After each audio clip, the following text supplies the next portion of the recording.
ආයිබෝවන් සුබ දවසක් වේවා සියලු දෙනාටම ආස්වසුම නිවුස් YouTube නාලිකාවට ඔබ සියලු දෙනාම සාදරයෙන් පිළිගන්නවා.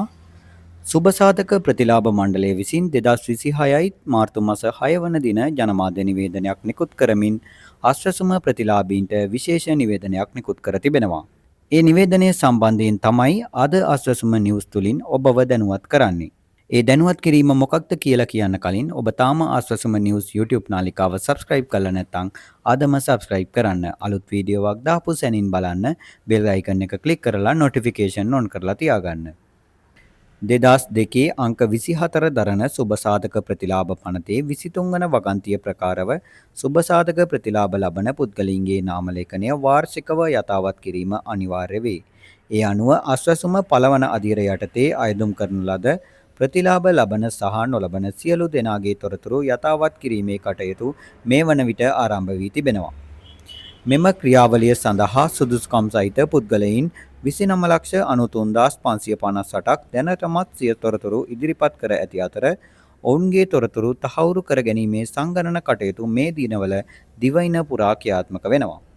ඊට අදාළ සංගණන ක්‍රියාවලිය සහ කාල සීමාව අදාළ වසම භාර සංගණන නිලධාරියා විසින් ප්‍රතිලාභීන්ගේ නිවෙස් වෙත පැමිණ ඔවුන් විසින් ලබා දී ඇති තොරතුරු තහවුරු කර ගැනීම සිදු කරනු ලබයි. මෙම සංගණන කටයුතු 2026 මාර්තු මාස 28 වන දින අවසන් වීමට නියමිත වෙනවා. මෙම සංගණනයේදී ඉදිරිපත් කළ යුතු ලිපි ලේඛන ලෙස මෙන්න මේවා සඳහන් කරලා තියෙනවා.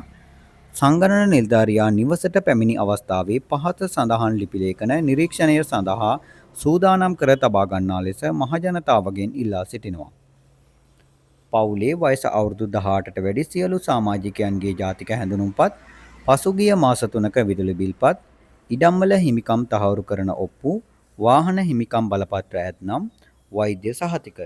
මීට අමතරව වැඩිහිටි දීමනා, ආබාධිත දීමනා සහ වකුගඩු ආධාර අපේක්ෂාවෙන් අයදුම්පත් ඉදිරිපත් කළ පුද්ගලයින්ගේ තොරතුරුද මෙම සංගණනයේදීම ආවරණය කරනු ලබනවා.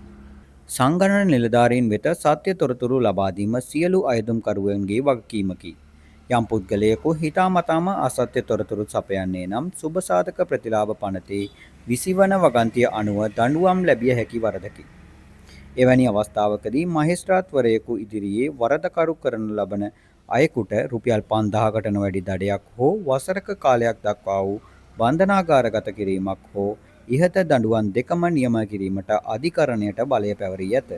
එබැවින් රජයේ මෙම සුබසාධක වැඩසටහන සාර්ථක කර ගැනීම සඳහා සංගණන නිලධාරීන් වෙත උපරිම සහාය ලබා දෙන මෙන් සුබසාධක ප්‍රතිලාභ මණ්ඩලය මහජනතාවගෙන් ඉතා කාරුණිකව ඉල්ලා සිටිනවා.